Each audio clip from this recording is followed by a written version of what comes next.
Hi guys, welcome to Muprai Training Academy. So இன்னைக்கு psychology டே 18ல என்ன பார்க்க போறோம்னு பாத்தீங்கன்னா ஒரு பை வரைபடம் தான். இந்த பை வரைபடத்துல ஒரு காலேஜ்ல உள்ள மொத்த சீட்டுகள் 400.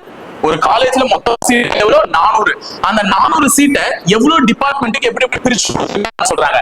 மெக்கானிக்கல் டிபார்ட்மெண்ட்டுக்கு 30%, இசி டிபார்ட்மெண்ட்டுக்கு 15, ட்ரிபிள்இக்கு 15, சிஎஸ் டிபார்ட்மெண்ட்டுக்கு 15, சிவிலுக்கு 25% பிரிச்சு கொடுத்திருக்காங்க. இப்ப நம்மள என்ன கேக்குறாங்கன்னா சிவிலுக்கு எவ்வளவு ஒதுக்கப்பட்ட சீட்டுகள் எத்தனைன்னு கேக்குறாங்க. அப்ப சிவிலுக்கு எவ்வளவு சீட்டு ஒதுக்கி இருக்காங்க 25%. அந்த 25% எப்படி எழுதலாம் 25/100 எழுதலாம். ஏன்னா சதவீதம்னாலே என்னது பை 100. மொத்த சீட்டு எவ்வளவு 400. அந்த 400ஆல அடிச்சு கொடுத்தா உனக்கு கண்டிப்பா ஆன்சர் கிடைச்சிடும். அப்ப இந்த 2 0வையும் இந்த 2 0வையும் கேன்சல் பண்ணலாம். இப்ப 25ஐயும் 4ஐயும் பெருக்குனீங்கன்னா எவ்வளவு 100. அவ்வளவுதான்.